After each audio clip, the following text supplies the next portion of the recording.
The first evolution, its longest evolution, of course, was when it was a government-owned, controlled monopoly.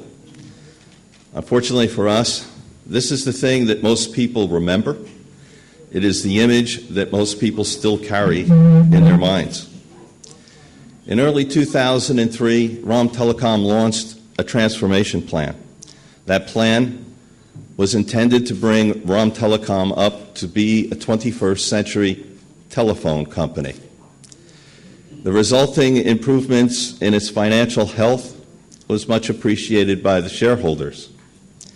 We have recently launched a more ambitious transformation, and that transformation is to make us into a multimedia services company, a company we believe that will be much appreciated by our customers. As I said, Romtelecom was a government-owned monopoly. One thing I often hear is that monopolies are not loved, and that is the primary problem. That is not the primary problem. Government-owned was the primary problem. In the United States, AT&T was a monopoly, but it was never government-owned. When it was broken up, the people, in many cases, were very disappointed. In fact, its nickname was Ma Bell, an endearment. However, in those times, there was no sales, marketing, or product management at Romtelecom. We didn't have customers. The way we thought of customers was very much embodied in the way and the terminology internal to Romtelecom. We called you subscribers. Today, that operational past has changed. Today, if you look at the number of network faults, actual faults on the network, they have decreased by over 70%. Digitalization on the network has risen from 30% to 80%, and our operating efficiency has gone up 3 times. We measured this in the fixed line industry by lines per employee.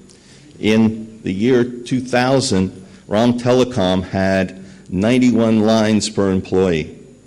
At the end of 2003 or 5, Romtelecom had 303 lines per employee.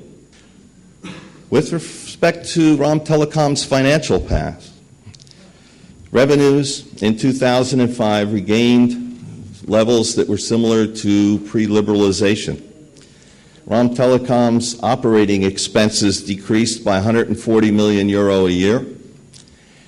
Its profit after tax went up tenfold, and its debt was reduced by over 500 million euro. Today's profile of Romtelecom is it is a much more leaner, much more agile and efficient organization. It now has 350 trained sales professionals throughout the country. We have marketing, product management in place. We have multiple customer contact centers in terms of call centers, retail shops spread throughout the country, as well as third-party dealers and agents.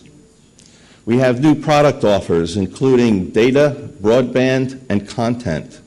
In 2003, Romtelecom basically had no data offers in the marketplace. We actually have a considerable amount of network modernization that is going on, and that by the end of 2007, Romtelecom's network will be 100% digital. We also have now modern operating support systems, both in billing, service provisioning, order management, fault reporting. But things have also changed.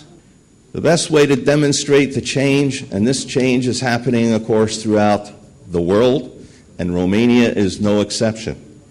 As we measure the amount of data traffic going across the network today, we see the data traffic beginning to reach up to levels comparable to the voice traffic.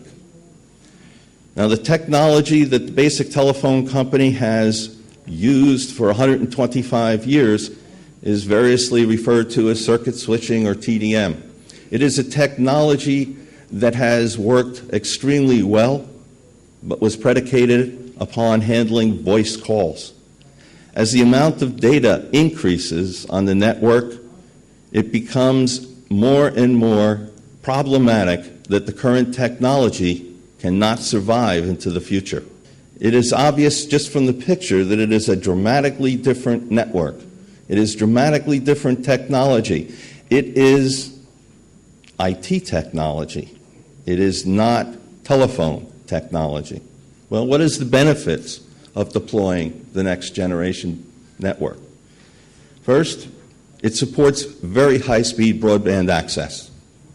Today, Romtelecom has an IP network at its core.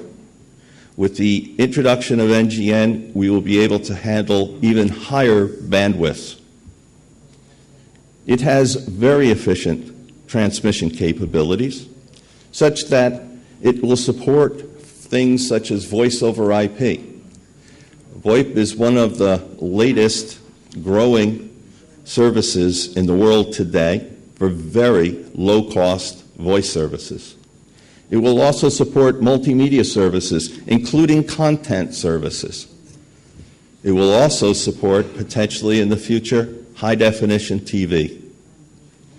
Last but not least, it is much less costly for us to operate and to maintain.